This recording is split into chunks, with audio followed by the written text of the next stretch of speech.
The ZIBO version 3.53, X-Plane 11, currently parked at LAX International. Destination, San Francisco.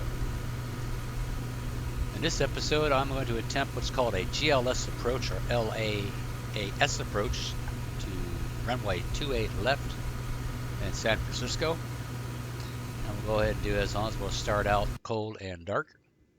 We've already checked all the paperwork. The walk around is going on right about now.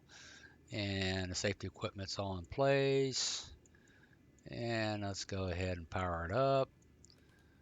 I select batteries, select ground power. Battery's good, ground power is good. Ground power. Position light. Wheel well light. Emergency lights armed. Seatbelt signs off until refueled. Fuel pumps left and right are on. Centers are empty. And electric hydraulic pumps are on. Trim air is on. Entry's good for the walk around. 3 green at the top and 3 green at the bottom. Gear select lever down. Throttles closed. Final cutoff. Flaps up. Fire test. Enunciation. Same as always. Squib check. And cargo bay. Fire check is good. Transponders 2000 standby. Yeah, that's standby. And then turn up some lights so I can see what I'm doing. Check the trims are neutral. Glance at the circuit breakers. Make sure nothing's popped out yet. Both sides. Can't see.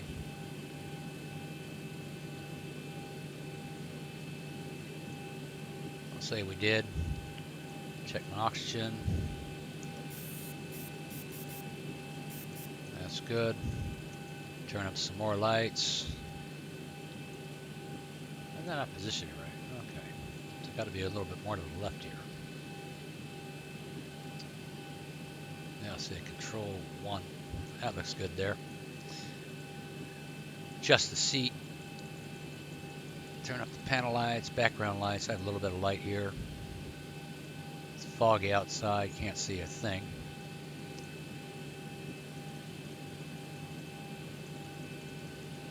Alright, turn up the overheads.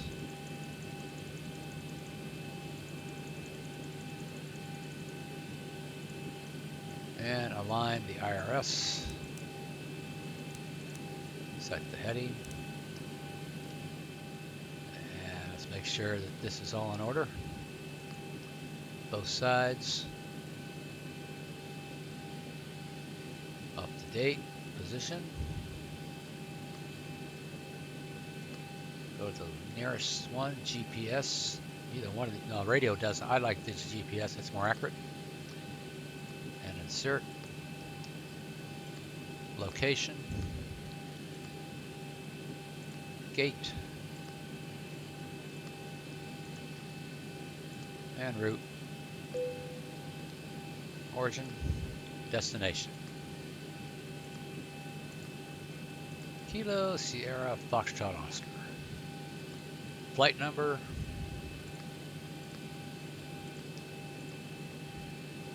I'll say we're 592. 593 on the way back. And overhead check. ELT is armed and closed. Heading. Align. Dome light. 3 green. Oxygen supply. Flight data recorder. Also check the, I can't read that down here, let's try looking at it from this direction. EEC, it should be white. Back down here.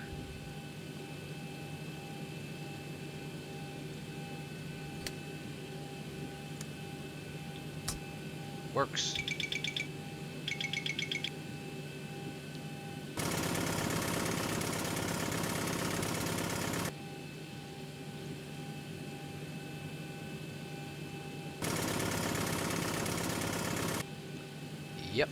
that works.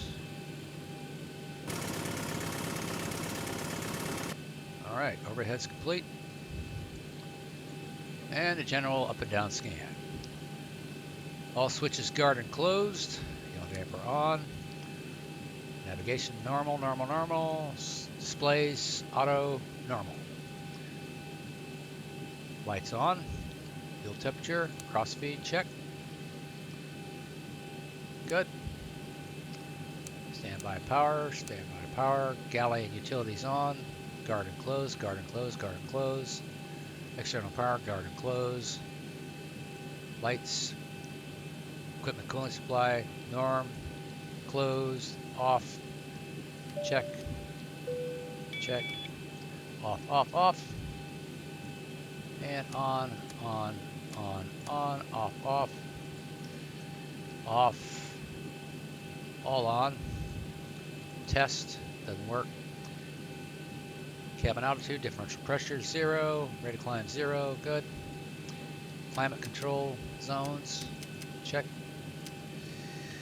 Trim air on. Air conditioning set to auto. Recirculation fans on. Overheat test. The duct. Works. Packs off. Isolation valve open. APU bleed off. Engine air on. Cruising altitude 34,000 feet. It's sea level. Destination. And we are set to auto. Alternate, manual, back to auto. Position wheel well lights on. Overhead check complete. Chronometer, good. Reset. Reset the time. Zulu. Alternate steering. Nose wheel, normal. Still waiting. Enunciation, flight AP and FMC. Bulbs check. Uncaged the analog. Old school. Standby instruments. ADI. It's good. Set that for course. And let's check the weather. Okay, lights are all good. Go ahead and shut that off. Let's see what the word is. Los Angeles INTL information Quebec. 1600 Zulu weather. Wind 260 at 7. And one set to visibility auto. 2. Speed reference set to Sky auto. conditions 400 overcast. Temperature 19. Displays. 2.16. Altimeter 2993. Arriving runways 25 right, 24 left, 25 left, 24 right. Departing runways 25 right, 24 left, 25 left, 24 right. Advise on initial contact you have Quebec. We have Quebec. 29903 set on all altimeters. All right, got that. 25 is what we're going to be taking off of. 25 right. Limited on that departure. See, we're going to be taking summer. Flight plan. Summer 2 departure, and that's over here.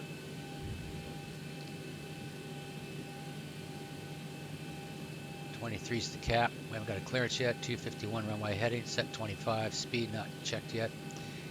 Go ahead and turn these on though. My side, first officer side, RTO is set. Brake pressure check. Gear handle down. Trim works. Should be at 4. Config check. Flap panel up. Stab trims locked to normal. Standby at 2000. Trims neutral. Aileron trims good. And rudder trim. And let's see, we're at LAX. Let's go ahead and tune this one in. 1360, our destination. And we're going to go ahead and practice GLS. Turn that down. 21037, that's the channel for the GLS approach to 28 left in San Francisco. We can identify that too when we get close enough to it. I think we're too far away now.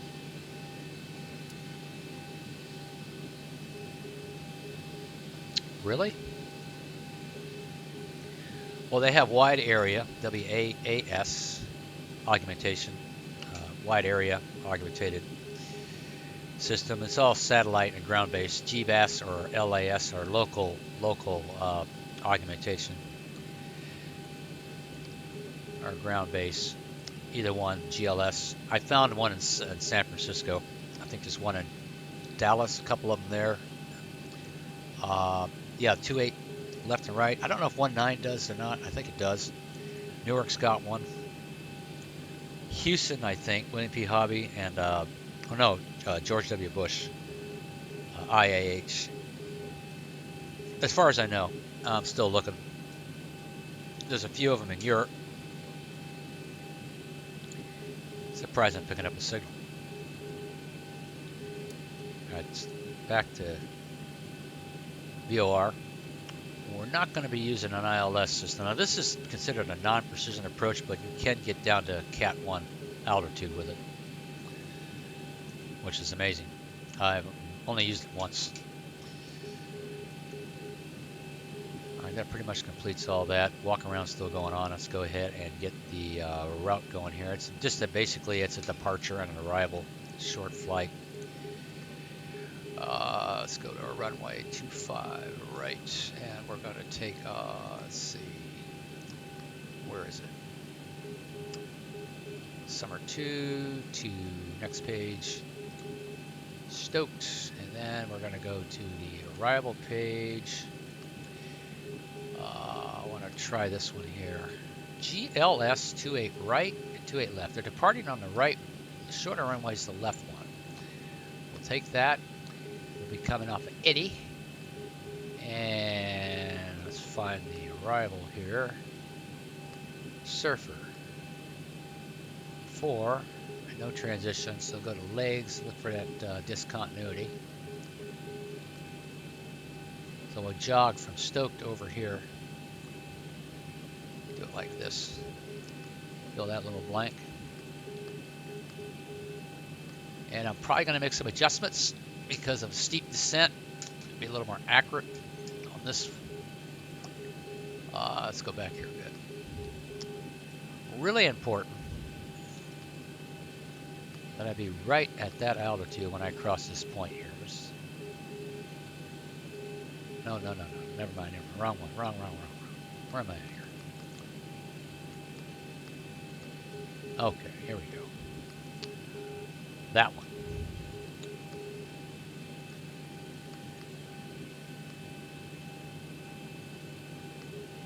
And this one. I don't want to be approximate. I want to be right on. This one, 8,000. Pretty steep dive there. But we'll try to narrow that down. I prefer to be on the low end of that, so let's go 13 on that one there. Stay within the limits. It's more or less a block altitude. Let's see, we got here 1.7.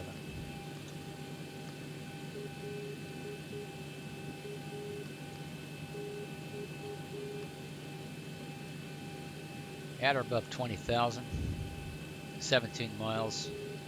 Should be okay on that. What you get is a steep descent warning. If you don't tweak these a little bit. I'm okay with the climb up, but on the descent I want to be on Olympia, or Oleum, Oscar Lima, Yankee, Mike. They want you at 4,000 feet on that hold. So let's be more precise.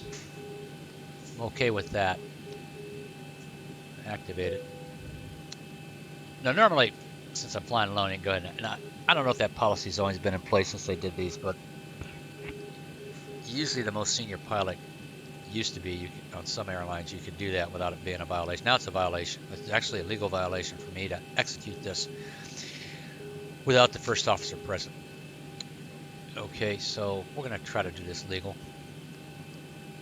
Cost index is 20. Reserves 3.4. Estimated payload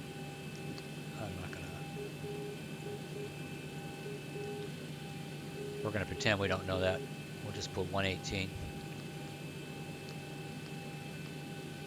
That's what we think we're going to get.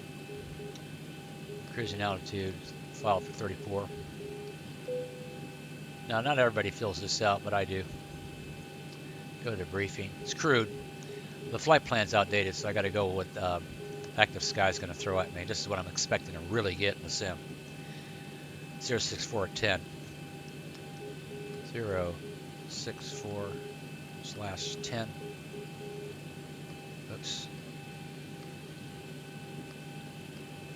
All right. The deviation I don't have. You can figure it out, but I found a little trick here. If you know the actual, minus 41, rounds off to minus 41. I think you can do a point. Oh, you can. Let's see if that works. Never tried that. Probably won't accept it. C. Make sure you. Otherwise, it'll enter it wrong. This is the actual top of climb. Yeah, I thought so. So delete, and then enter it. Minus 12. I know that works because I compared it once to what I had on the flight plan and the ISA deviation they gave me on that. The N1 limit, again a ballpark estimate. We think we're going to be at 131.49, which is where I'm actually going to be. 62. I'll update the weather information. It's pretty close. 19C 267. Yeah. We'll compute that one more time.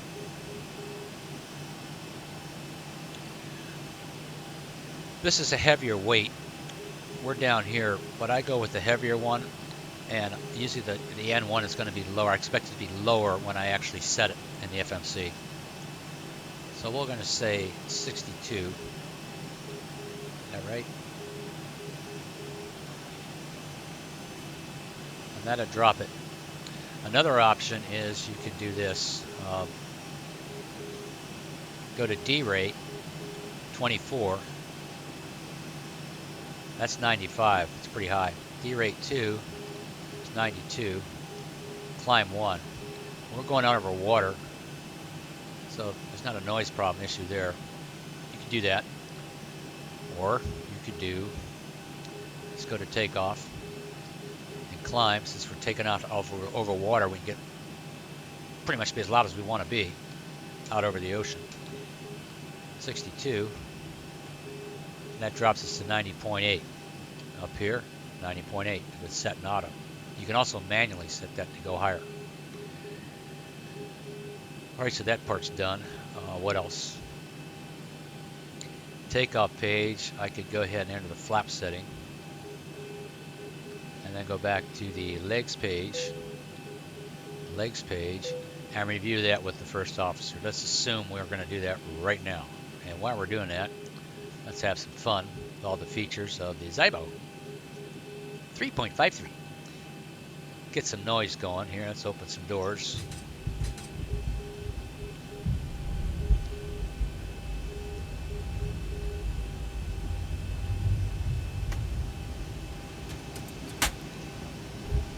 All right, let's go over this thing here. Oh, since he's done, or she's done, turn the wheel well lights on. We'll go ahead and leave the hydraulics on and the pumps on. And while we're doing this, we're also going to get some fuel. We don't need much. 13.3 thousand pounds. Remember, this is America. We do things in pounds, not kilos. And inches of mercury, not, what the hell was that? I forgot. Millibars. Can never get used to that. So what we'll do is we'll flip to the plan page and step through it before we execute. Now we'll probably get, this is when you're going to get some warnings when we execute this here. So we're going right along here. We've already discussed this. We know everything we're doing. So we're looking at it. Yep. All right, turn right, zigzag a little bit. Here we go. Wrong we go. On down here. Now we're going to make a left on final approach. We're going to land and we're going to hold when we screw up. We're happy. We execute it. Unable to cruise altitude. Why? go back to the destination page. Steep descent after full it. Let's go back to the legs page. Clear this. Ground to flight deck, fuel is all loaded up and you are good to go. Now I can fix this.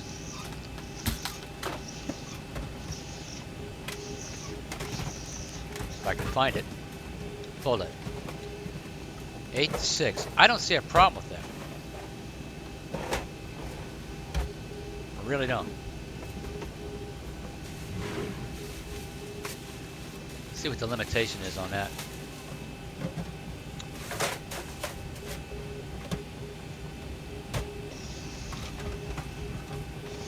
So yeah, above 8,000 feet, hard altitude at 6,000 feet at 240 knots. I'm stuck with that. Well, maybe I could drop this one down. No.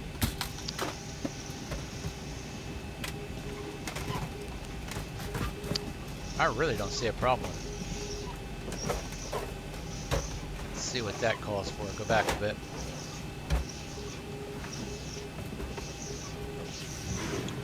Above 20,000. At Nary.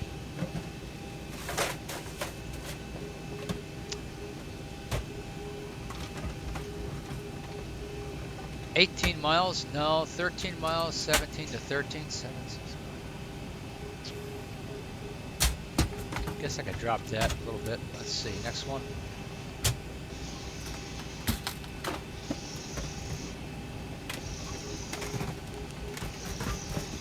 Below 240 knots.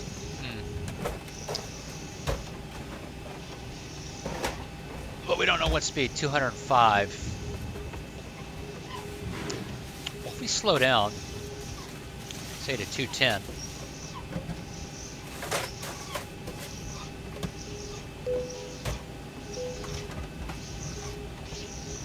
Well, there's nothing I can do about that. I'll have to use the speed brakes.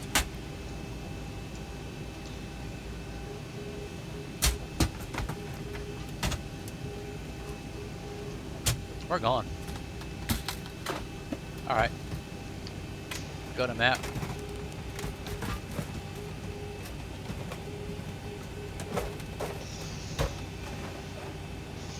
And now let's go ahead and start boarding. Oh, since the fuel truck is done, you can then turn your seatbelt signs on.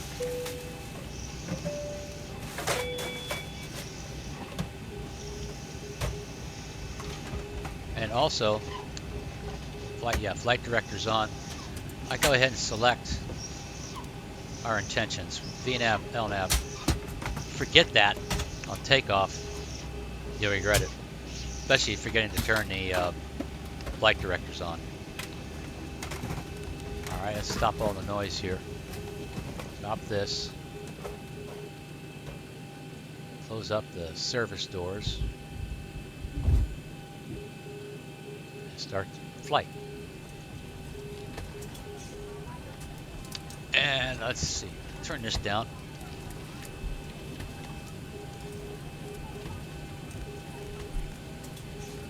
Double check our nav frequencies, 21037. Let's make sure that is correct.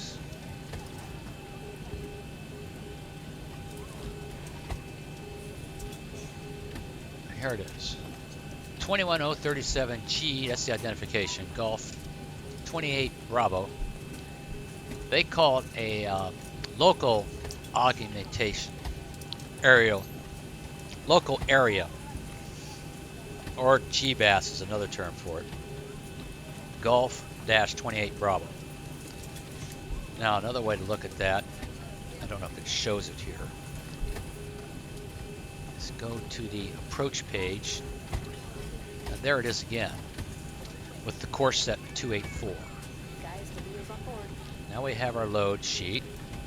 We'll go back to initial page here. And we can enter that by just clicking this. Actually, you do this manually. You punch it in. 118,800. It's actually 113,300. Steep descent after full it. We'll see about that. Okay, we're 131,600. That's our actual weight. It's not our takeoff weight. I've set 131,000. I'm going to go ahead and bring that up, round it off to 132,000 pounds. There's another one inside ZIBO performance. I like this one better.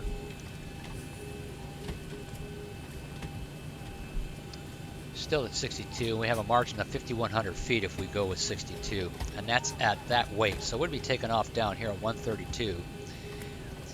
A little heavier than that, so we could say it's 5,000. 12,000 foot runway. That's more than enough. We're good with that. Go N1 limit 62. We have our, again, you enter this manually, but shortcut 19.3. Now you can always go back here and take a look at this if you don't believe it. 19.3, 18,349, and that says it's good.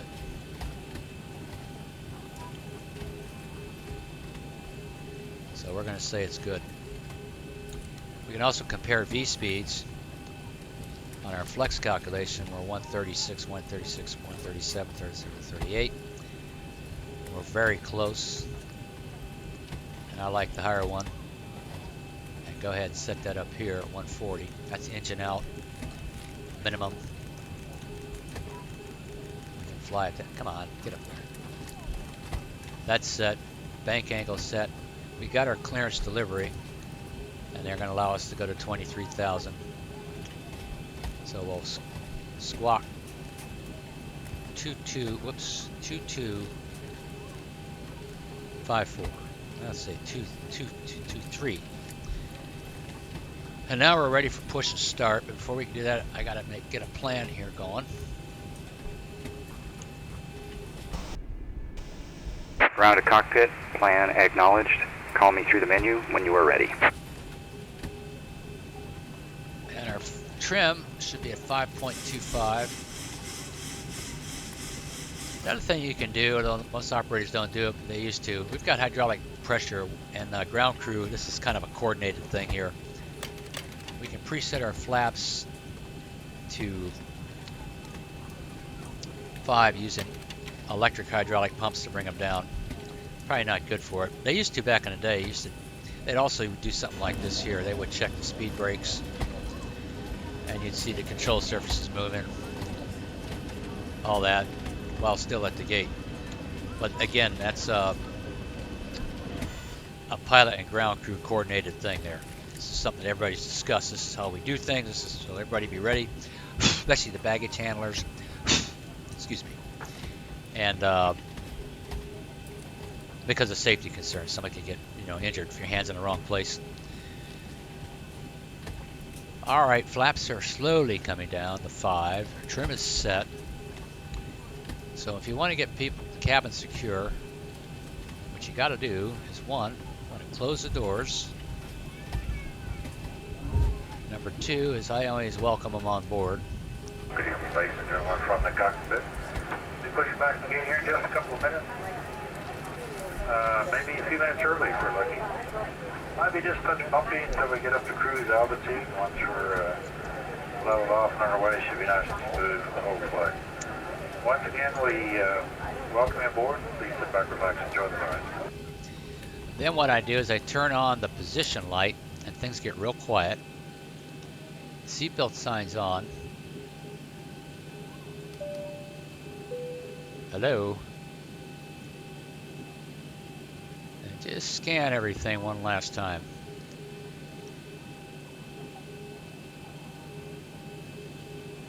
All right, we've got everyone strapped in. Give us a ring if you need anything. Okie dokie. That's how you do that. All right, let's go ahead and call this guy. Permission for pushback and startup.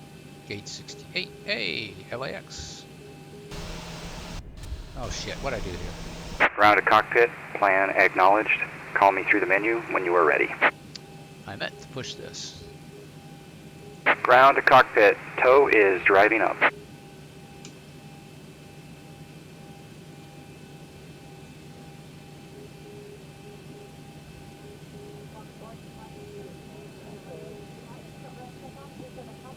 This is pretty neat. Beer, wine, and cocktails are $5. Mustard drinks are $3. We no longer accept cash, but we will take credit cards, debit cards, or coupons. If you have a wing window exit as an emergency exit road for sitting here, please read the safety information card. See back pocket in front of you. If you do not meet the selection criteria on that card, that cause license, so we can repeat you at this time. If you have Been a while since I've flown this thing. I didn't know they updated it. I don't know when. 3.53 version. I don't know how long ago that was done. I'll have to look that up. Okay, all doors and hatches are closed, ready to connect. Now, the next thing I want to do before we push out of here is go ahead and start up the APU. Wait to the last minute, of course. Got to wait a full minute, so this guy's going to have to wait. They're all going to have to wait. That's okay.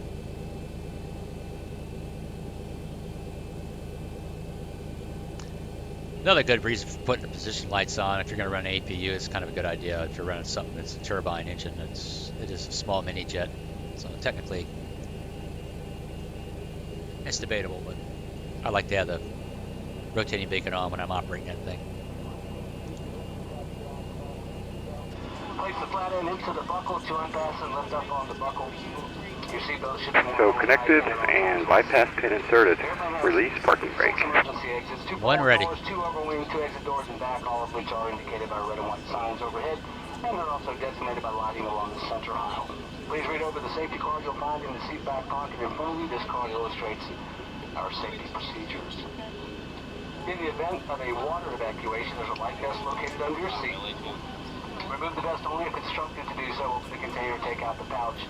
Tear open the pouch and remove the vest. Place the vest over your head. Wrap the strap around your waist. Buckle it up in front and pull it tight. There are noise level adjustments too. You can go to in the config page and turn things up and down. I haven't done that yet. I've got everything set at 5. All right, we've got electrical power supply is good. Yeah, over here. I think it's on. Where is it? On the configuration page. In case you're wondering where that's at, you can go in here and you can configure all kinds of things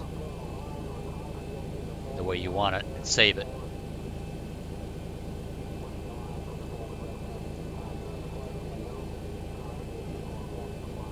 Where was I? Okay, I'm done with that. Oh yeah. We don't need this thing running. Check overhead, make sure all the doors are closed, the seatbelt signs are on. We can go ahead and supply some air conditioning for a little bit here while we're pushing out. And then release the parking brake. That will automatically disconnect you from the gate. Starting pushback, and you may start engines.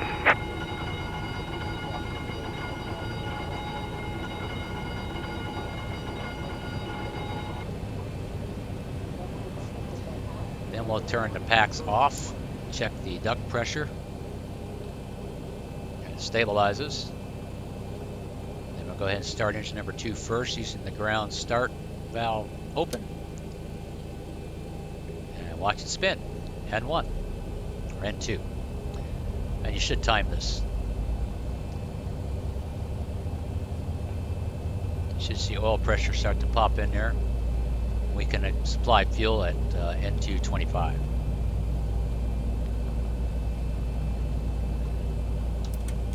Go. That's this little handle down here. Flip it up. Cut off to idle. And she should cut out at 55.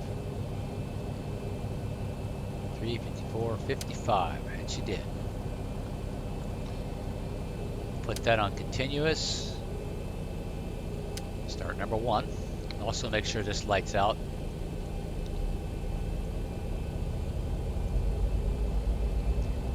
Check oil pressure, temperature, EGT.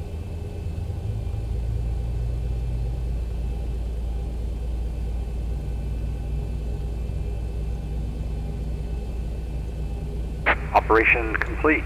Set parking brake. Fire that one up. Watch the EGT rise. Oil pressure. Fuel flow. And the cutout point is 55. If it doesn't cut out, you get what's called a hung start. Be ready to flip it. Right on target. The only thing I don't like about the ZIBO mod is that little hissing sound when you apply power to the engines. Some way to get rid of that. I don't mind the rumble, but that hissing sound is annoying. I don't like that. Now, engine stabilized. We'll go ahead and switch over to generator power on the right and left, and we can also check the supply, voltage, and kilohertz. APU is now off. Ground power is now off. Put APU bleed air off. Isolation valve to auto. Packs on, very important, you don't forget that. And then do the final slash. Did I put the brake on? That's why it's taking so long. Disconnecting tow, stand by. Now it's reasonably cool outside, so we can go ahead and turn on the pitot heat. And just kind of, I call it a slash check. Come down, down, down. Anti-ice is off. All hydraulics are on. Seatbelt signs are on. And engine starts continuous. We can go ahead and put the wing lights on so people can see us better. Turn the APU off. Turn on lights on and wait. The cabin is secured. Have a good flight. And then wait for the clearance to taxi. Okay, we're clear to taxi via Bravo. We're gonna go Bravo to Bravo. Tow is 1. disconnected and bypass pin has been removed. Hand signal will be on the right. We'll see you next time and have a great flight. Now, one thing you want to watch for in real world is he really does have that bypass pin in his hand, because if he leaves it in there, you won't be able to steer. That's how we get away with leaving the engine hydraulics, or the hydraulics. I still don't ever touch the rudder pedals when you're being pushed down. Don't touch anything, control-wise. All right, let's check. Okay, 140, 251, 23, clear transponder on tracking only. I called it altitude off, traffic only. We're on the ground. Trim is set, flaps are set. And we go ahead and release the brakes. We're clear to taxi. Do a config check. Just bring the throttles up real quick. That checks. Clear left, clear right, do a recall, and let's get out of here. I've only done one GLS approach. It's kind of new to me. Still trying to figure out what's what. LAAS, Jeep, and GBAS. And then there's the wide area that I use on vertical nav, LNAV, VNAV. And they have a thing called LPV. It's supposed to allow you down to a lower decision height, decision altitude. Now I used to set minimum altitude for flap retraction engine out, which is only, in most cases, 1,000 feet above airport elevation. But as a rule, I never retract them below 1,000 feet, no matter what, on departure, and speed is the most important. So I bring them up gradually. As soon as I hear the call, 1,000 feet, then I can think about retracting flaps. I don't generally set that. Some airlines it's mandatory you have to set that, but then I got to set it again. What is important to me is the decision altitude that I'm going to be selecting at San Francisco, which I'll probably do a little early so I don't screw that up.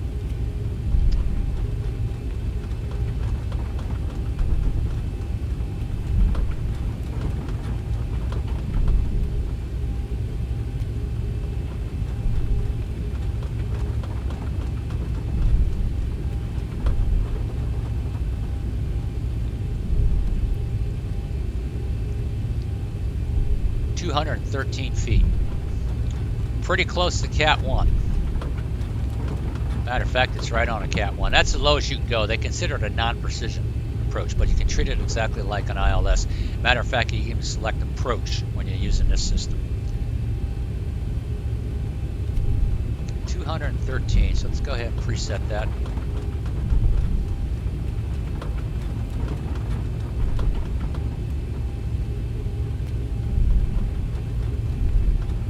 I don't want to forget it.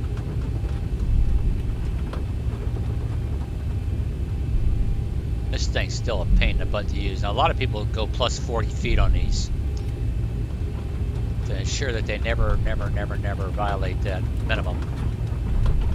So 213, 223, let's see, we could go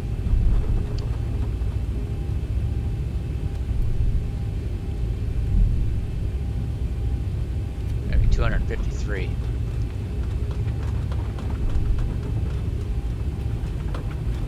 As a margin of error. And I will get 100 above called.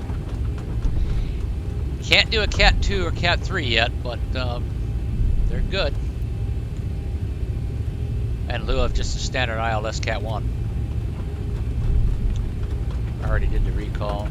I'm going to go ahead and set up things early before I get down there. Normally you do this on the roll-on when you're getting on the runway. I'm going to set that up. And then that's the transponder, TARA. Go ahead and put the strobe on. Got to turn that off first, or on. And then let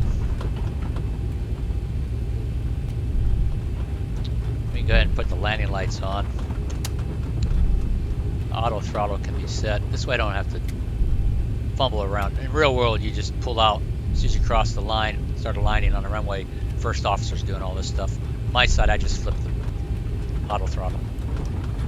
The radar, go ahead and put the weather on the captain's side and terrain on that side. You can also set this vertical guidance. And a transponder's already set, the yoke checklist. You read off these items here on the top. Read them out.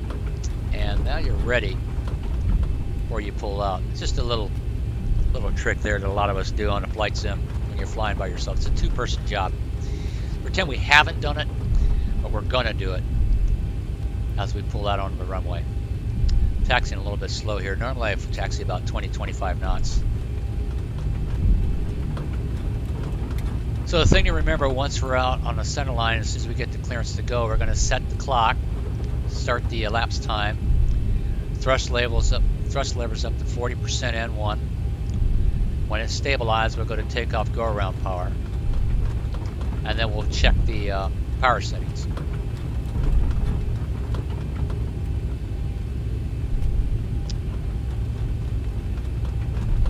And we're clear to align and wait. 25 right. Now as we're pulling out, this is when the strobe's coming on, transponder's coming on, the TRRA, landing lights are coming on, auto throttle's being armed.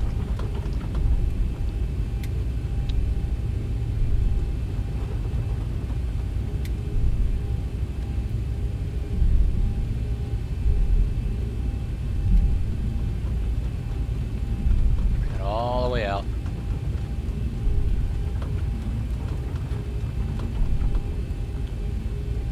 Try to line up as best I can on the center. I usually put the line right about there. And I stop, line and wait. And we wait. Trim set, landing lights on, strobe on, flap set, cabin secure. And we've just been cleared for takeoff. Start the time, advance the throttle to 40.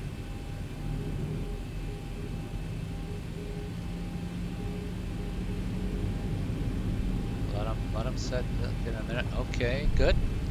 And advance the throttle, take off go around power. For the bug. Push forward on the stick.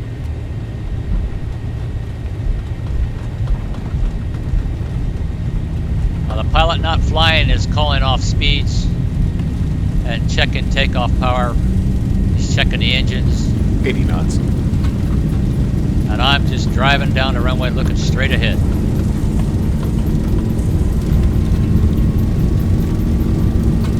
He's going to call V1 and rotate. V1, rotate. Bring it up nice and easy, about 2 degrees per second. Get past that dead band. Up to about 15, positive rate, gear up.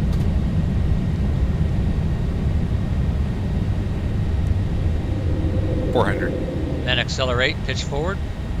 Hold it right about there. A little trim there. A little more trim. And let the plane have it. 1,000. Okay, now we're about where we can start retracting flaps.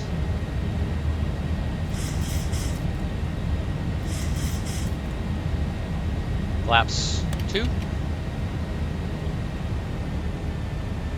Stay out of the yellow. Confirm vertical nav, LNAV. Watch your altitudes. Don't bust these. Stay under 3,000.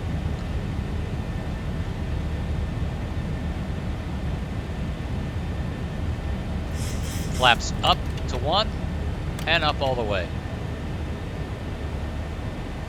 And you read a after takeoff checklist. Check cab pressurization. Turn the engine start valves to continue, auto or off. Taxi light off.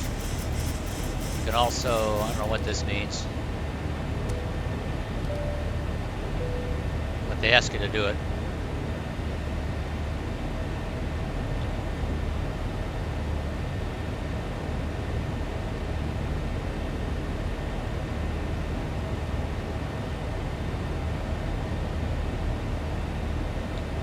Chimes only.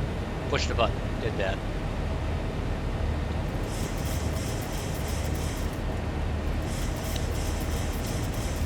We're off to Frisco.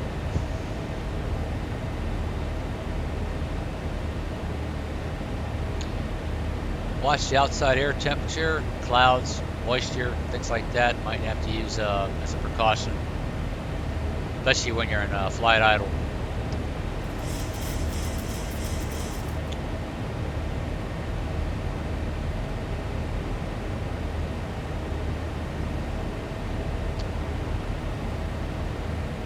That's pretty much how I do that.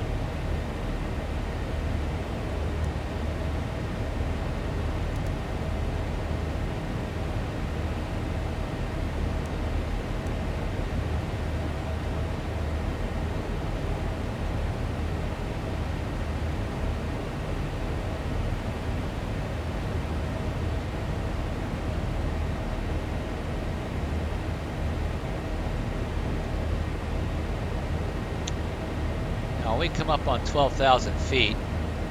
We need to be below that, so she's going to want to level off.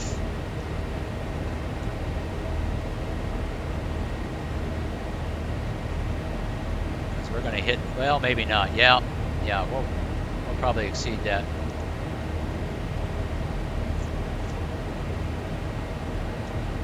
Once we get to 10,000 feet, she's going to want to accelerate to about 287 knots per the flight plan, per the FMC, at a cost index of 20. That's usually what it lines up at.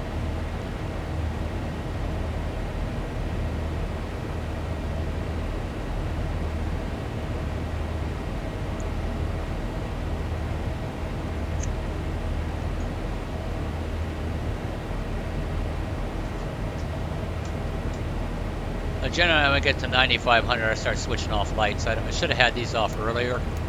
These are the retractables. Those are fitted on the older models. I'm an old school person. Turn off the turn-off lights. Turn off the wing light. And switch seatbelt sign to auto. Cabin pressurization check. That's differential pressure. That's actual differential pressure versus cabin altitude. And this is the rate of climb inside the cabin.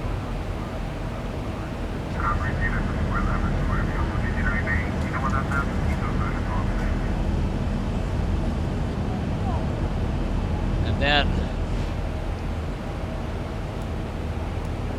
this is handy, this little checklist that pops up. It's kind of annoying sometimes, but it definitely keeps you from forgetting things. I always glance at it from time, like I check cap pressurization, isolation valve, all that stuff was done. Recall, and then we have heading select button. And what I do is I use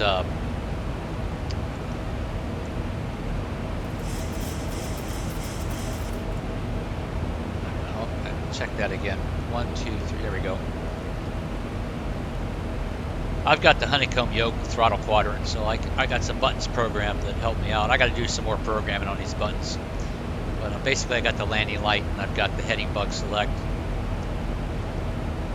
I can change modes, but I prefer just to have the heading bug in there.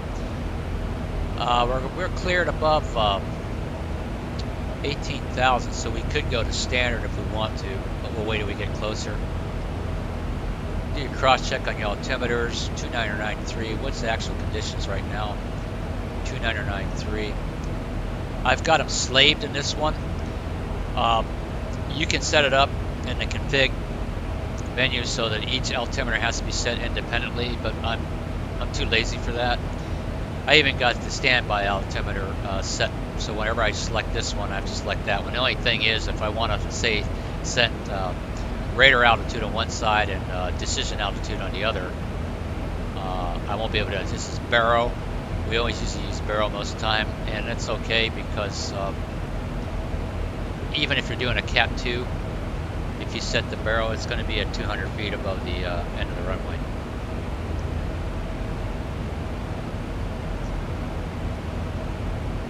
But normally when you're doing a auto land or a Cap 2, you would set at radar altitude.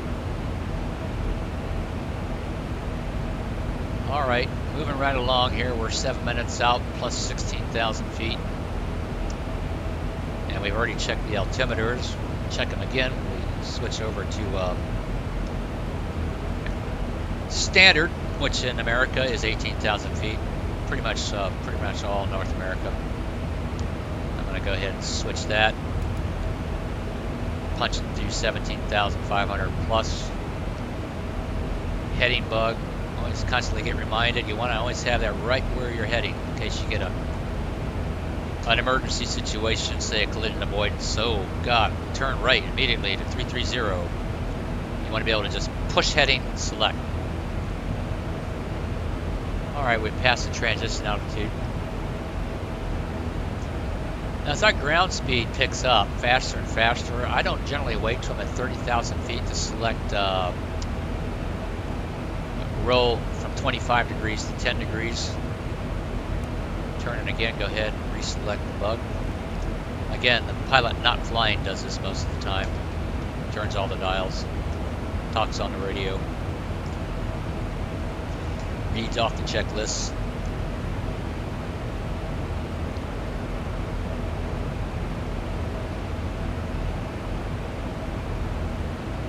Believe it or not, if you're doing an ILS, say especially a Cat 2, the first officer does the flying, especially on a Cat 2 and Cat 3. So, as the pilot in command, or captain, I can be looking outside, trying to find the lead-in lights, sequence flashers, approach lights, PAPI lights. The earlier you see that, the better. Because you really don't have time to do much when you get down below 50 feet. Very difficult. Now, back in the day when you used to train in small light aircraft doing ILS approaches, we go all the way down to 20 feet at 90 knots. We got pretty good at it. We even took off under the hood and just held the heading while the flight instructor made sure we didn't run off the runway. Called it 0-0. It's a military thing. 1,000 to go. All right, we're cleared above 23,000 now. By this point, we can go up to 35,000 or 34 to our cruising altitude. But coming in at 160, 70 miles an hour, it's a different story. You're hard pressed to be able to get down to 200 feet. Manually. We didn't use autopilots. We did a lot of them. And we landed at night without landing lights on runways. It just had edge lighting on them. No PAPIs. The good old days. Practice stalls and we practice spins. Chandelles, lazy eights. Steep descent, steep turns, minimum controlled airspeed right at the edge of stall, and full stalls. Of course, these were in Cessnas and Pipers, single engine. Don't want to do that in a jetliner.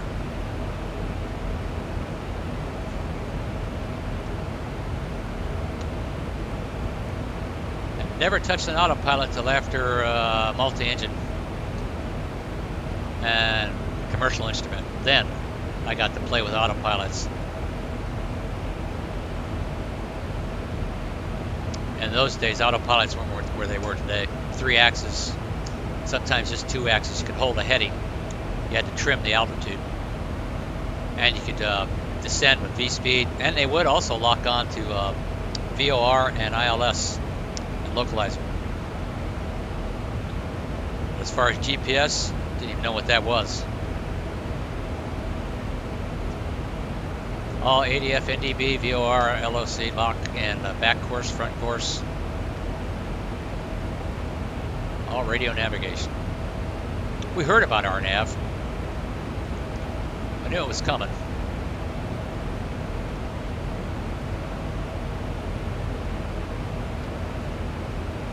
We're talking 1970s. Long time ago.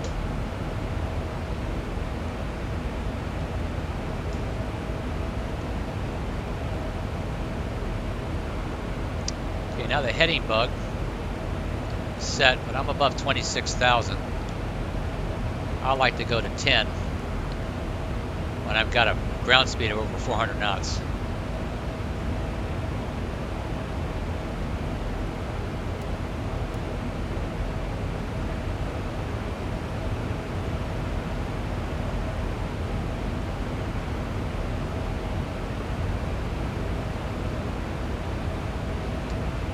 Cabin pressure altitude is a little over 5,000 feet.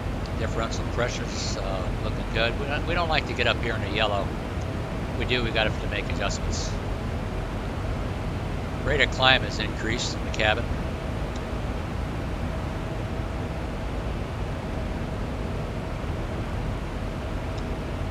And right now we're in VNAV, LNAV.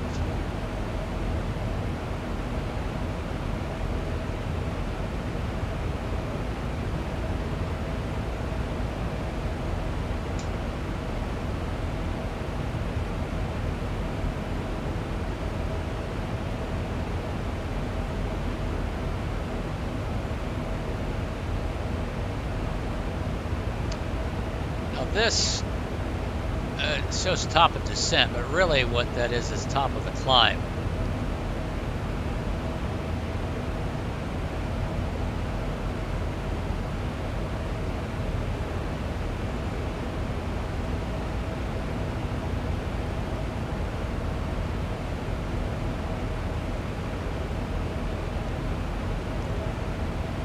Now if I want to, I can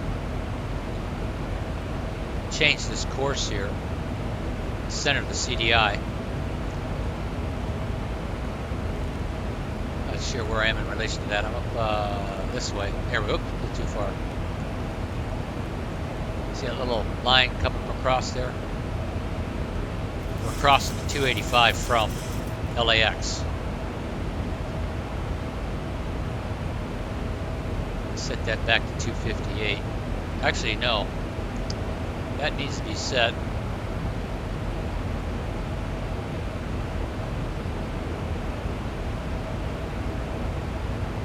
.284. Both of them.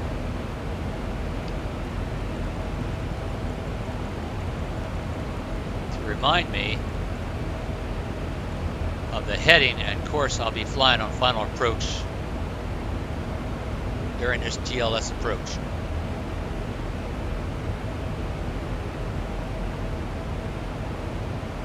And I set the decision altitude at 253, give myself a little margin there. Conditions right now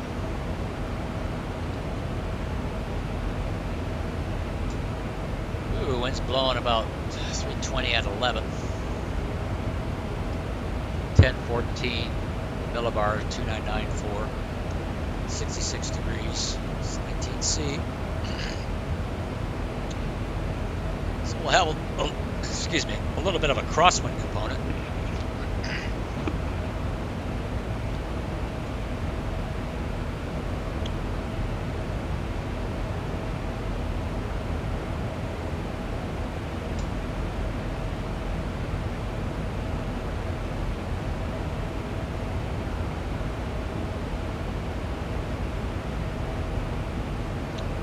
You can also see that this is another VOR, Charlie Mike Alpha.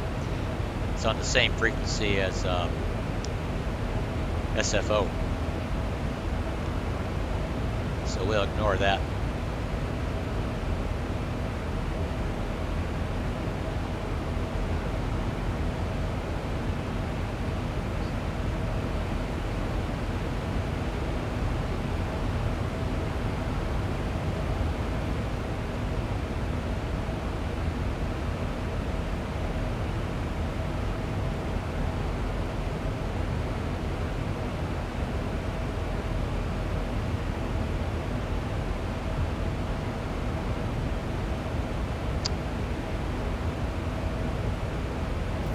Thousand to go.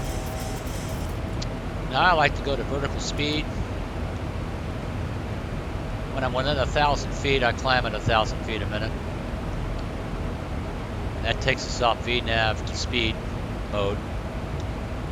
You see it displayed right here. Vertical speed, MCP speed. Same on descents if I can think of it. If I'm 3,000 feet a minute, which this ain't gonna do. Usually on a descent, 2,000 feet within 2,000 feet, 1,000 feet within 1,000 feet. That prevents it from inadvertently setting off the TCAS alarm. There's an aircraft nearby. Okay, then I can go back to VNAV. And another thing you can do .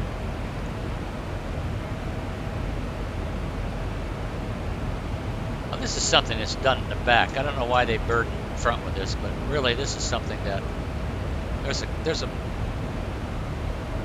control module back there just behind the door where the flight attendants can do all this. I don't know why they have that in there. But go ahead, announce that we're leveling off. Thanks, John, for the plane. We level off at cruise flight. Looks to be pretty smooth. Some early seatbelt signing out for you there by the cabin. Just give way to flight attendants as they work up down the hallway, so appreciate that, and as well as your fellow passengers will appreciate that cooperation as well. If anything changes, we'll certainly let you know. Talk to you a little bit down the road.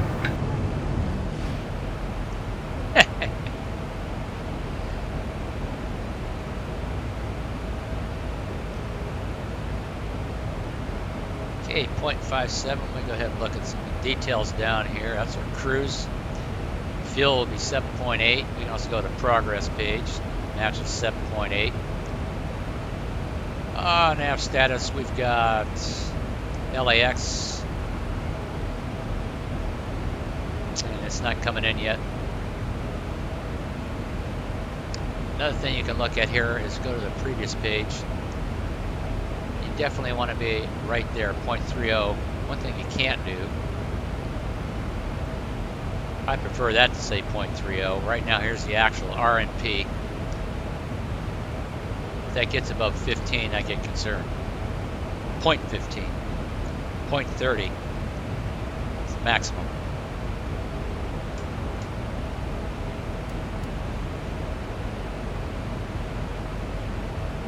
Then we go back to the legs page. Yep, this is another. You don't have to do this, but I do. Down here to the descent page, we're 7-8 nautical miles from top of descent recommended. Go to the forecast page, enter your current altitude, and then go to the briefing page. Come on down here. Well, we know the winds are going to be 190 at 17, so go ahead and put that in there.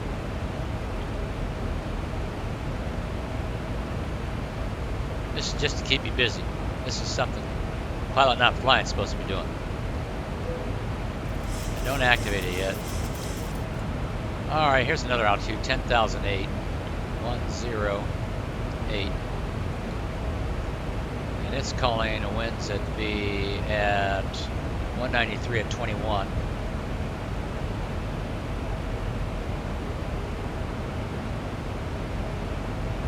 And I don't have a third, so I can guesstimate. Let's say it's 1,000 feet, 320 at 11.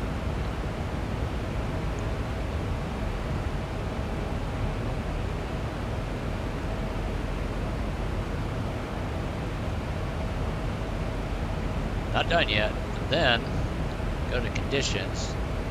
It's at sea level, so I could say, oh, +4 at 1014.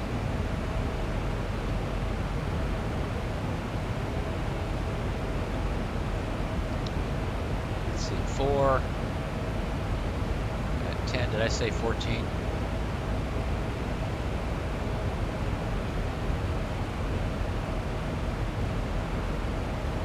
That's pretty much all the information I can feed it. Then I go to the initial reference page. We're currently at 120. Go ahead and enter that. Let's see, 127.9. That's our current weight.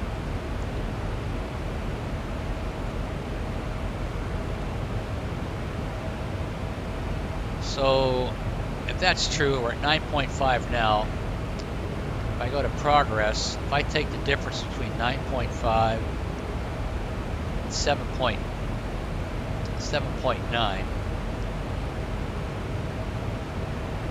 plus 7.9, I get 1,600. I'll subtract that from 127.8.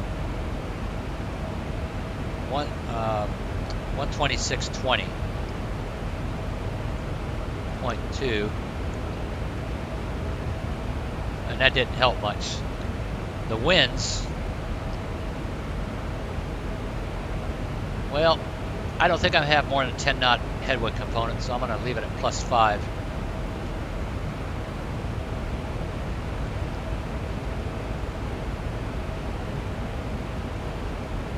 Nope, wrong. I want this one. There we go. 52 to go. We can start early if we want, but I don't recommend it. It takes too long. I go back to the legs page. We've checked it against the approach chart, so these altitudes are supposedly good to go. We'll start descending sometime after stoked. And I'm going to go ahead and say we're going to be cleared down to flight level 20 when ready. And then we'll let them know when we're ready.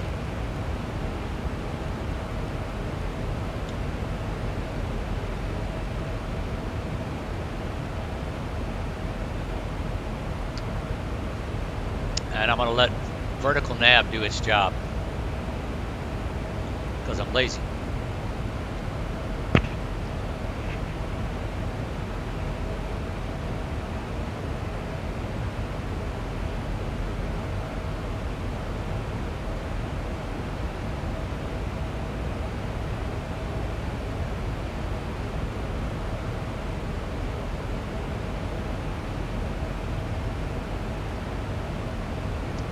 I don't know if this works or not. Yeah, it does.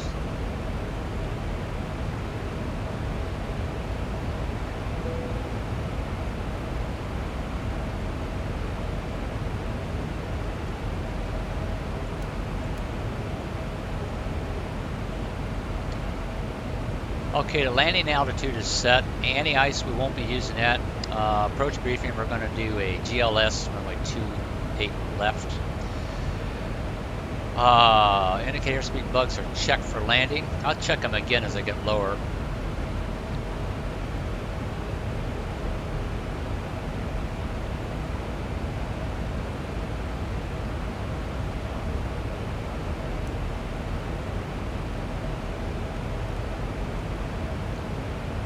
If I remember correctly, previous friend, they used to show a top of descent point out here. I think that might be a glitch.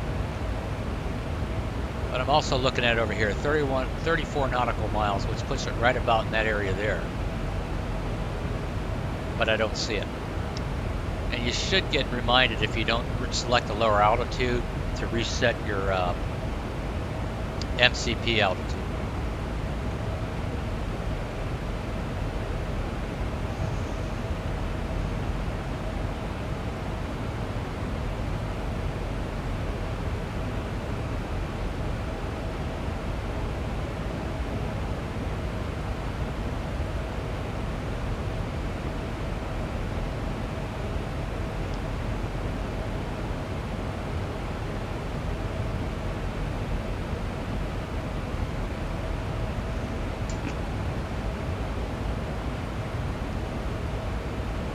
Almost there.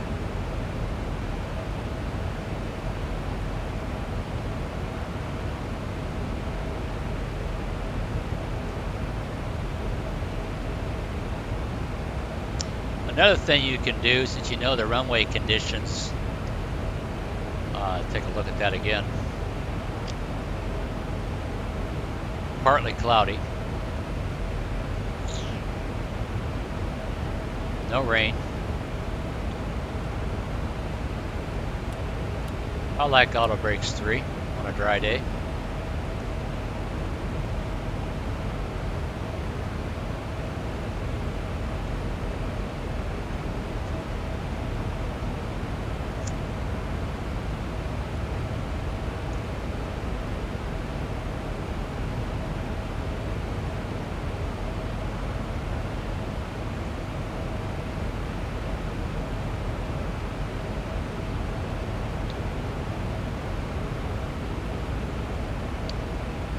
Now, realistically, we're not using any other radio nav aids on this approach. This is all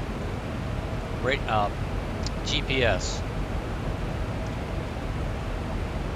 Local area augmentation system. Now to get that out of my mouth here.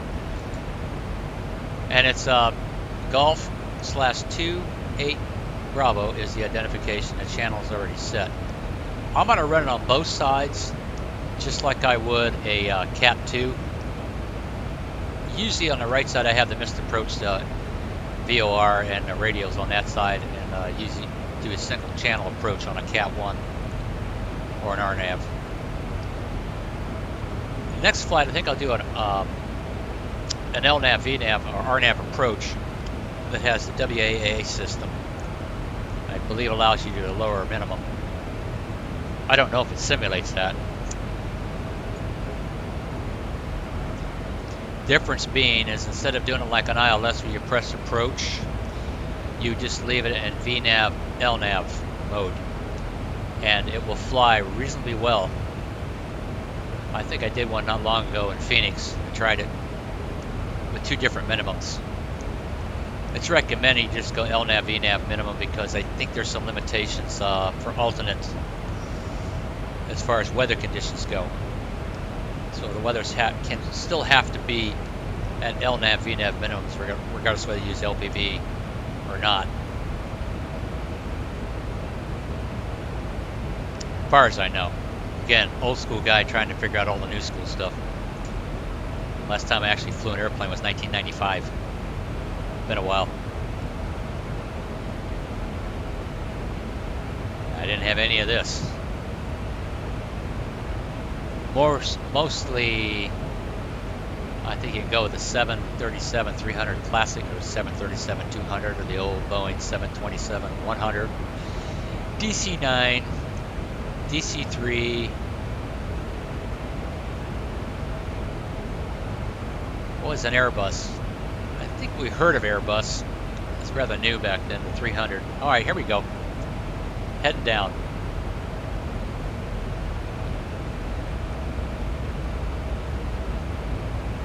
On profile a little bit above it. Here comes a banana bar. And we're shooting for 22,000 feet. Which is going to put us right in front of Can't pronounce that. Nearly.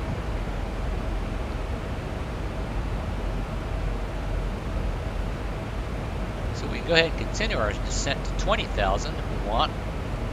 As long as we don't go below it.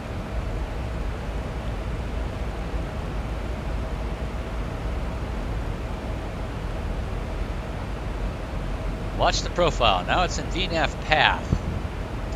And as we get lower, the speed, the indicated airspeed will go up.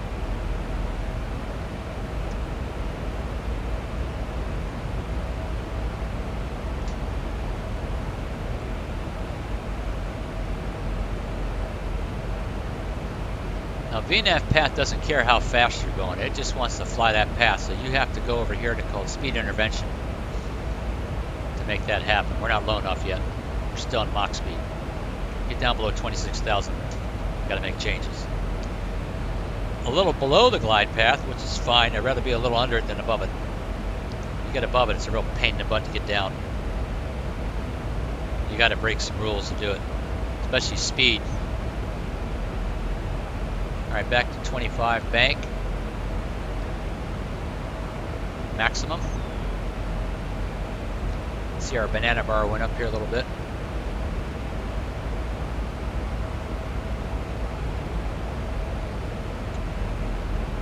And we stay one step ahead. WAVs, we can go to 17. Okay, we're clear down to 17. Just walking down.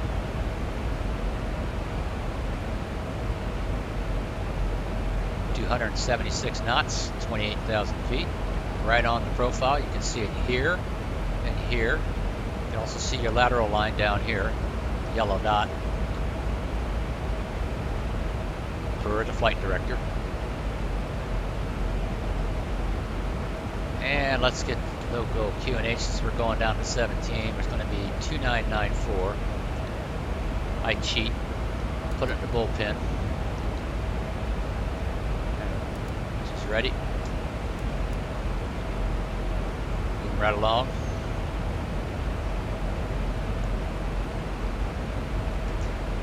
The banana bar is right on top of WAVs. This tells you what altitude you're going to be at when you get to that point. You're shooting for 20,000 or 17,000. We're going to be at 17,000. Also recalculated on top of descent. And there's some decel points here. I don't trust it.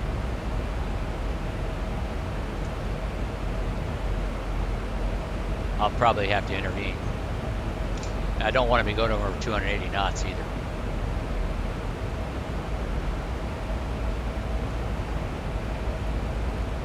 I'm going to try to fly this as close as can to how published.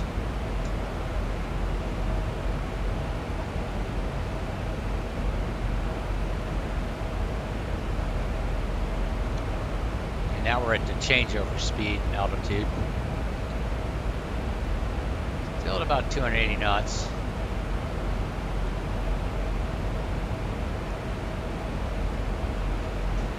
We want to cross this one at or above 20,000 feet. Looks like we're going to. And we're picking up San Francisco. We're 79.5 miles out.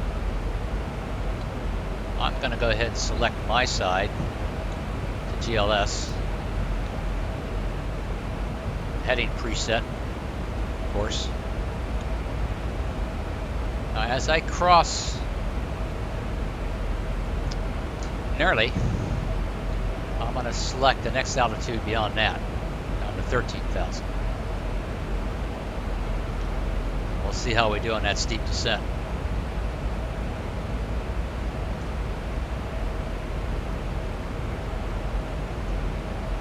Still in VNAV path, a little slow on the speed.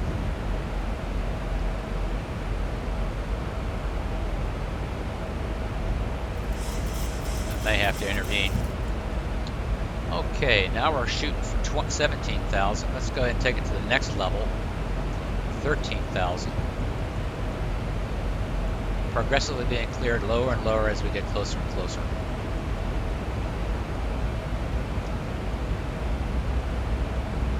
Now she's going to go to flight idle and Aim for 280 knots.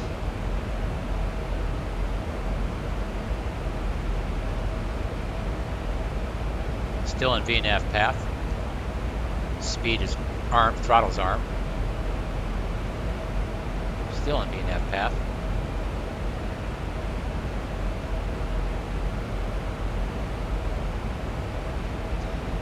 Now if you don't keep selecting this when you're in vertical nav, it'll stop at that altitude, no matter what. So you got to keep staying ahead of it. Otherwise you're going to have to intervene.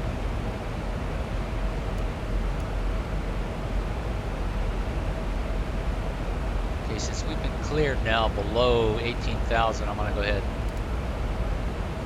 and go to local 2994.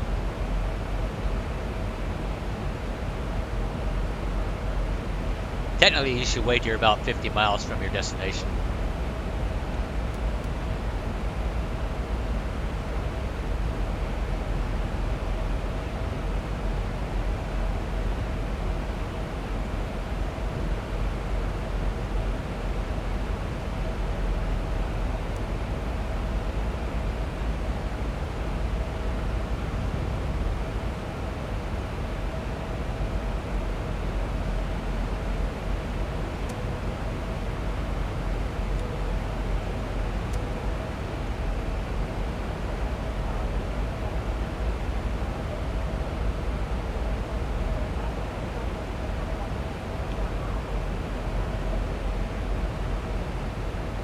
Instruments cross-checked, approach briefly checked, set.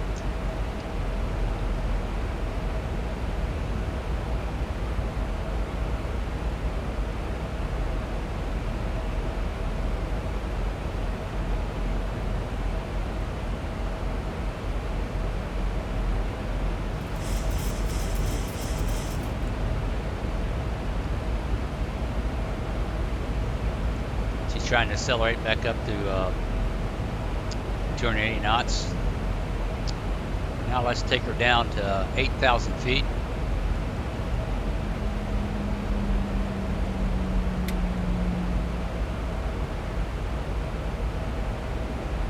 Come on, get down there.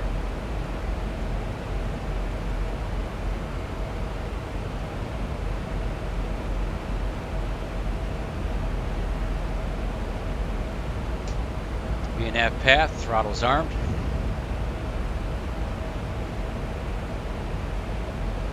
Heading bug.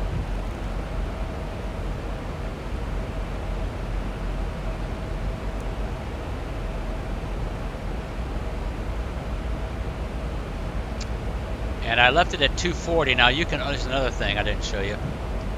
On the descent page, you can change that to 250. A lot of times I do, but because there's a speed restriction here, I left it at 240. And most of the time, you probably ought to leave it at 240, stay below it so you never break over 250. I got busted on that one time, below 6,000 feet. I didn't know about it. Doing 250 instead of 240.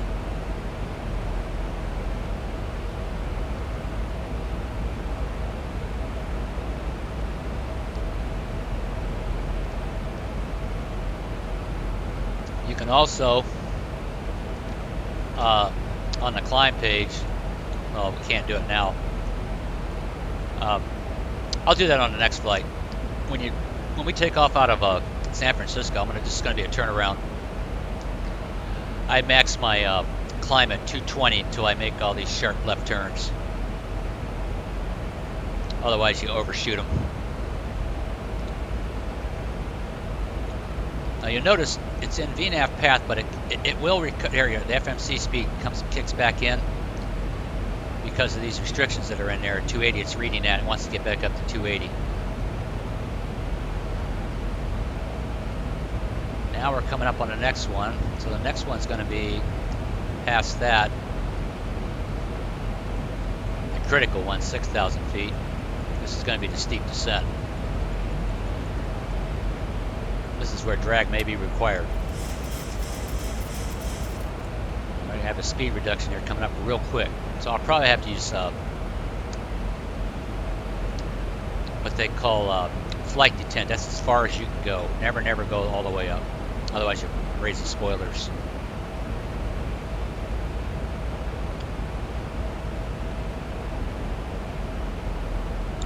Outside air temperature is plus 12. It looks like we might be in the clouds here. When it gets down to plus 10, I got to think about. Well, actually, we're going down, so no, that won't be a problem. Just thinking about engine anti-ice. No ice reported, and no pyrems. Now, at this point, I would like to decelerate. If it doesn't, I'm going to do it for it.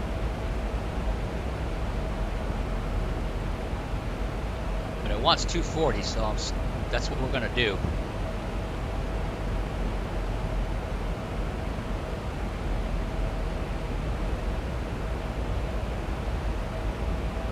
Alright, we're coming up on, here she goes, she's slowing down. Start lighting it up.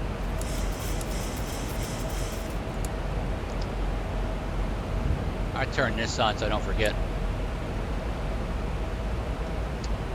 Most of those don't go on when it's in. They have an automatic shutoff when you retract the nose gear. Slowing down nicely to 250. I don't even have to touch the speed brakes yet. All right, 6,000. Got to hit that.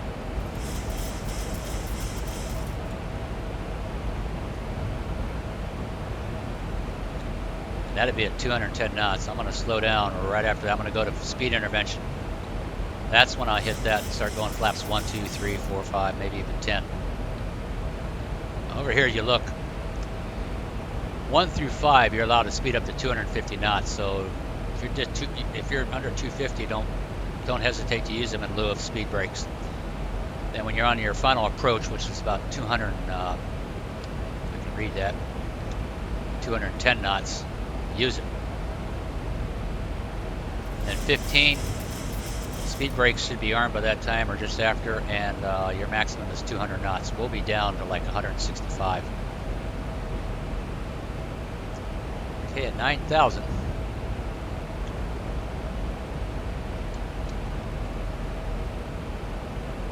Another decel coming up. And she's getting a little fast, so let's go ahead and give it some help.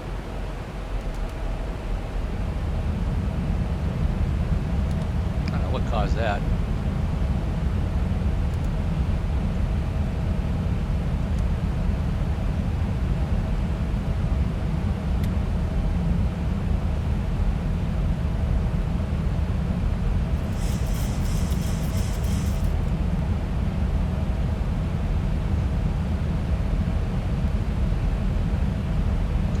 Hand on the speed brake at all times.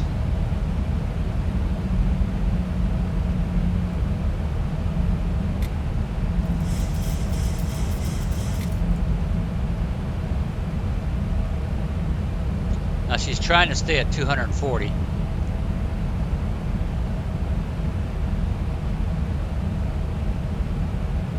Now she wants to go to 210. So I'm going to go speed intervention. And we're getting high.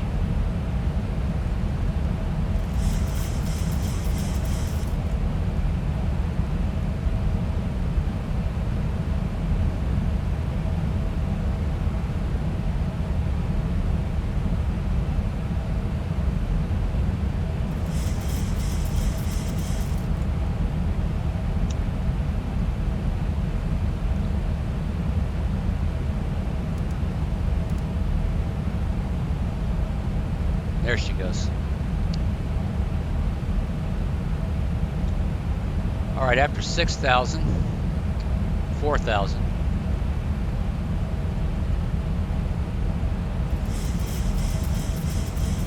Keep it coming down.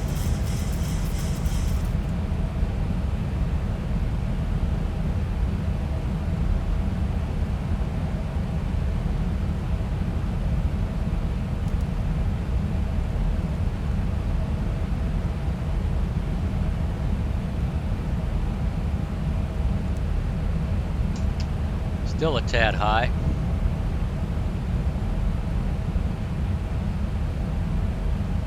Watch that banana bar. Gonna be high on this one. Let's get our speed down. Flaps 1. Let's go to flaps 1 speed.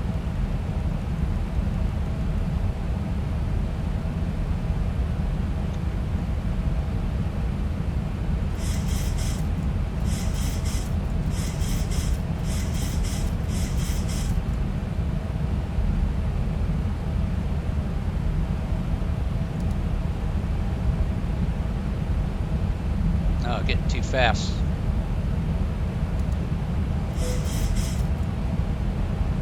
Thousand to go.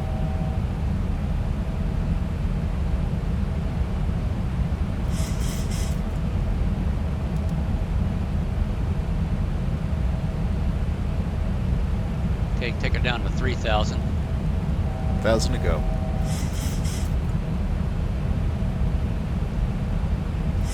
Flaps 2. 1,000 to go.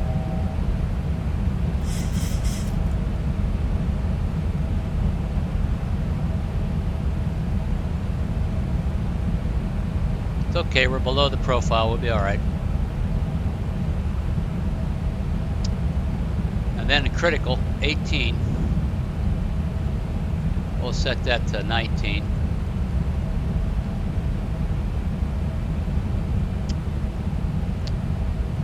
Flaps 5. Go flaps 5 speed.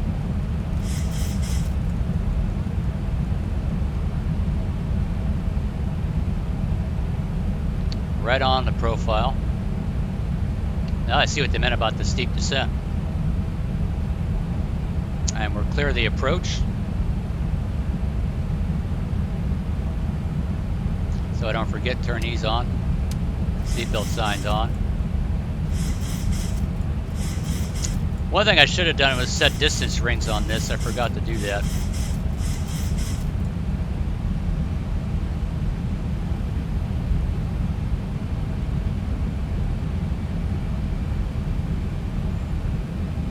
Alright, she's identified it. G28 Bravo 284, runway 28 left, 9.4 miles out. Good, I got a DME. Thank Christ. I've got the runway in sight.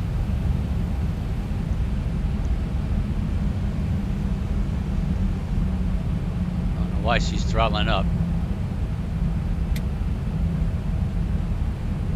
Flaps 10. 1,000 to go. We're close enough. I think the approach mode will work. Let's try it.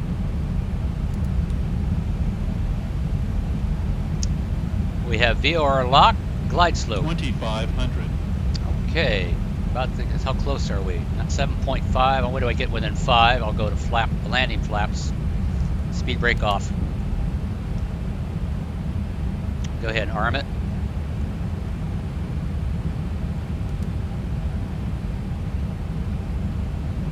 Auto brake set. Clear to land. Lights on. 6 miles out.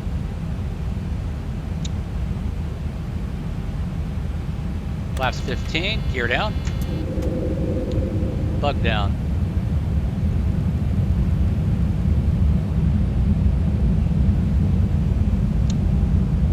Flaps 25, flaps 30, plug the V reference.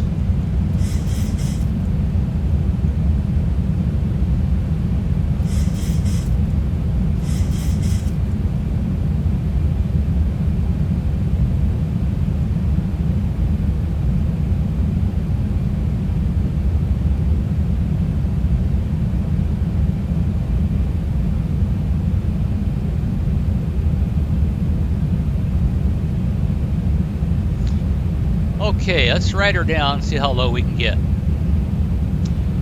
I'm gonna control the auto throttle, take over thrust control. How gusty is it? We got a pretty good crosswind going here from the right.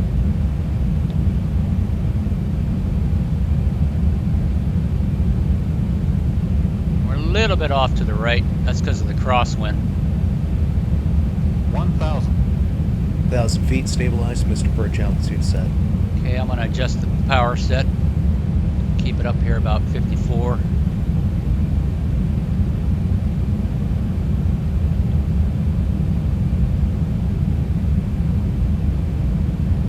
Getting a little low.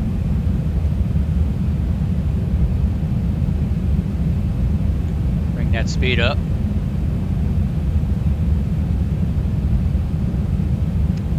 .640. Take her right down to 253.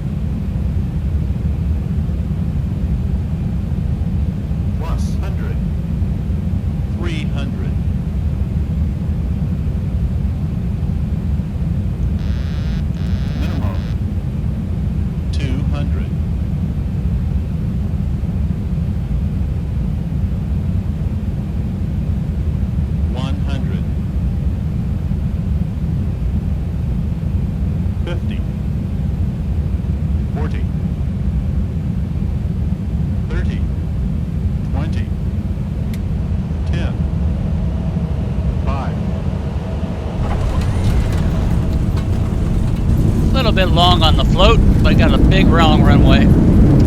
Wind's trying to push my tail, so I'm having to use opposite rudder.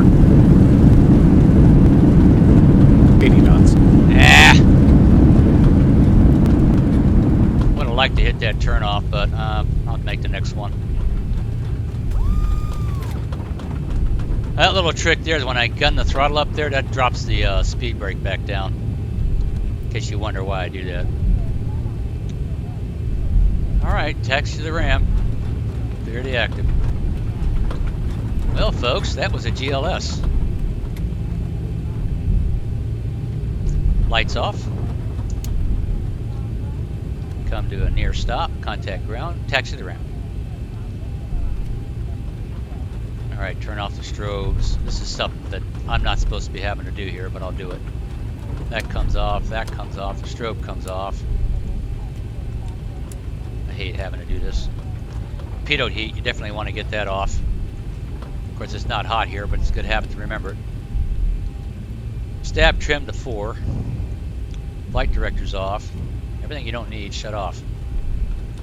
Don't need that. Don't need that. I definitely don't need that. Transponder to traffic only. Altitude off. Where's that trim? Yeah, pretty close. Auto brakes off. Flaps retract. Where is it? Not too much. Alrighty, what else? What else did I not need? Radar, definitely no. Turn that off. Flight directors, I shut those off? Yep. Transponders on standby or whatever. And we're done with that. Let's just go ahead and check this. I gotta find a gate. No auto gates here. We can also get the APU going.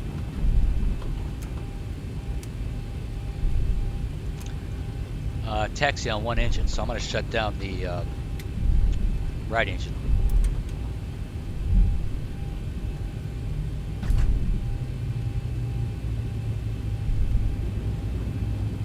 Pick one of these gates down here.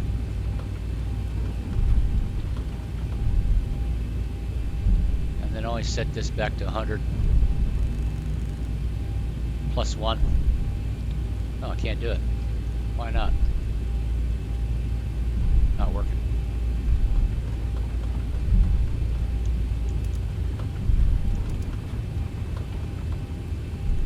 Well, you set that +1, it don't matter. Here's a gate. We'll use this gate here. Turn this off. Try not to hit the fuel truck. Run the APU lead on the left pack. Turn that lead. Oops. Ah, ran out loud. This is why it's a two-person job.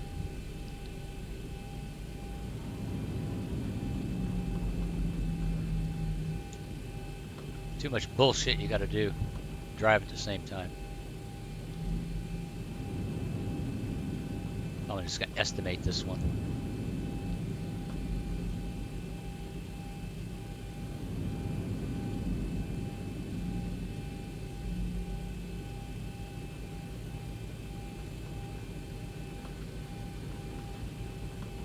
Right about there. And set the brake and shut it down. Then go to this page. Engine. Well, it really doesn't matter which one, but just make sure it goes down below 20 before you shut off the rotating beacon. When nobody gets too close too early. Below 20 is good. And turn that off. And turn the seatbelt sign off. Turn the engine electric hydraulic pumps off. Turn off the window heat. No sense in leaving that on there. Everything else can stay on. the doors.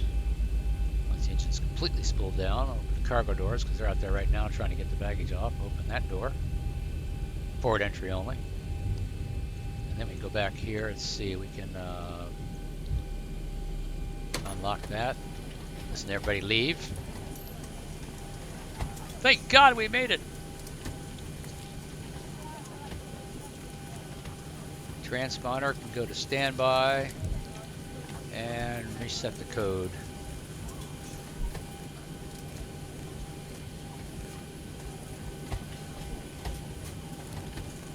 Always leave it at 00, 2000.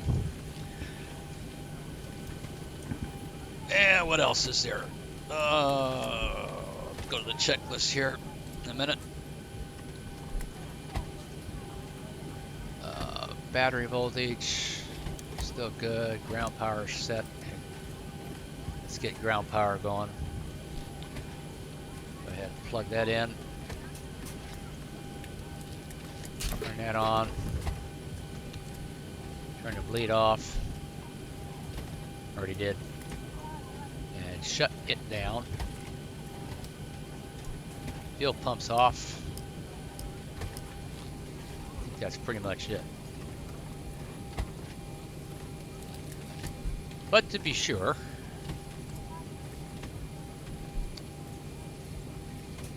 all right, fuel pumps off, electrical on external, fasten seatbelt signs off, window heat off, probe heat off, anti-ice is off, electrical hydraulic pumps are off, voice recorder is in auto mode, air conditioning packs are in auto, they're off right now because we're not using anything, no bleed air or external, so we leave them in off.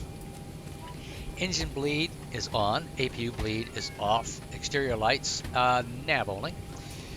Let's see here, exterior start switches are off. I always have to look at that. Auto brakes are off, speed brakes down to 10, flaps up, no lights.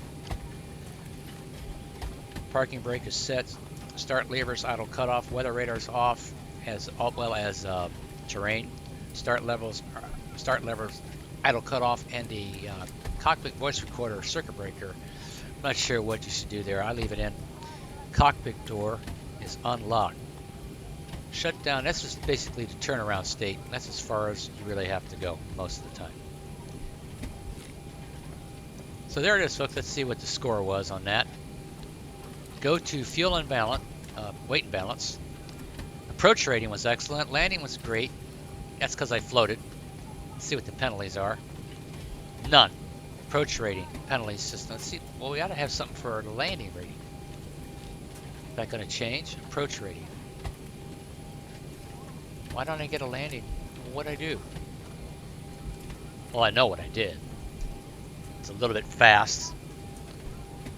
A little bit slow, retarding the throttle. I was being, you know, trying to grease it on. Except my problem was I missed that first turn. So I got a grade. Well, I'm not happy with that. I want excellent. I'll settle for that. That's because I let it ride it down all the way. Didn't give much time to pick anything I did wrong, like a steep descent below 500 feet.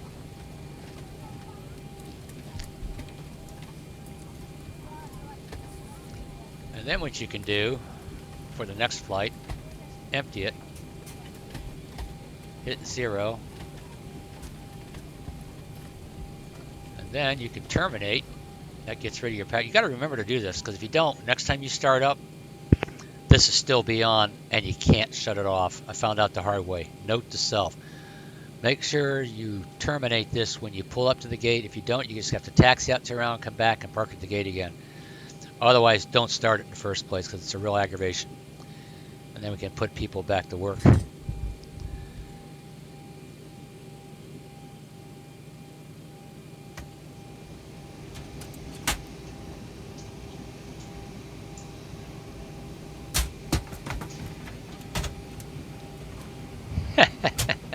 That's so cool.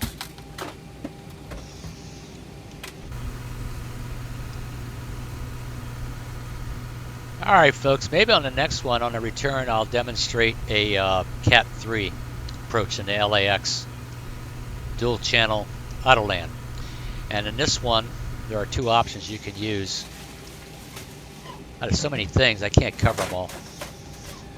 If you go to configuration, I believe it's in systems, general config, I'm using pounds and inches. Not that, let's see, hardware, no. Systems.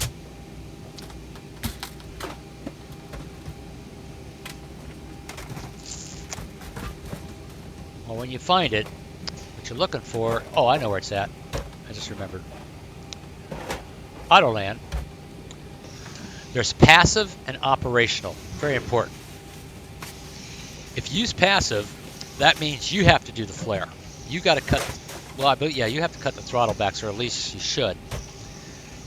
It's supposed to do it automatically, but you got to handle the flare. And operational, it will flare. You'll see as you're coming in, the trim will start to trim up automatically. And just as you're ready to touch down, it will cut the throttle when it's supposed to, usually at 20 feet. You flare, cut, or check. You flare, check your altitude. That's your nose above the horizon. Just hold it there, because what happens is you retard power. You might not have noticed. I'll have to look in the replay. I kind of bring that stick back a little bit because that nose wants to settle. So you want to hold that like 5 degrees or whatever above that you've got when you do your flare. And then as you pull the power back, put a little back pressure because it wants to let the nose drop, and you get kind of a hard landing if you don't do that. But it does this automatically. The only thing you have to do is steer the damn thing when the wheels hit, when you're on the runway. Most of the time when conditions are that bad, most of the time the winds are pretty calm, so you don't got to deal with a lot of crosswind. We had a little bit of crosswind there, so I had to counter with rudder and opposite aileron to keep it on the center line. At the last minute, I sort of just did kind of like a forward slip. The wing's a little bit low. I've got my rudder, like the wind's coming from the right, so I'm pushing right rudder to straighten it back out. You know, I'm coming in a little bit crooked. I don't know, I have to look at it's sort of something I do automatically. I don't even think about it. Same if the wind's coming from the other direction. It's going to want to push my tail into it. So I have to counter it with left rudder. The wind's coming from the right. And right aileron. So the right wheel usually touches first. And before the nose gear comes down, I want to get it. So I'll land a little bit right of center line and then push it hard enough where it straightens out. The right rudder hard enough where it straightens out. Hold the crab down as low as you possibly can, but just before touchdown, you got to do that. Control sort of a coordinated thing with opposite aileron and opposite rudder to straighten it out and get that nose down, but not too fast. If that makes any sense. All right, I can't think of anything else. Anyway, this has been a while since I've been in the ZIBO. I love it. I think it's one of the best add-ons they got. X-Plane 11.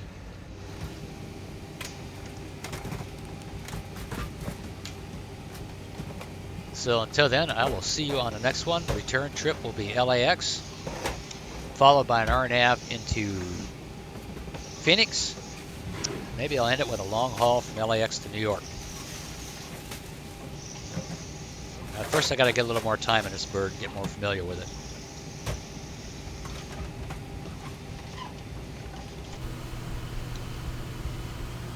So thanks for watching. I'll see you on the next one.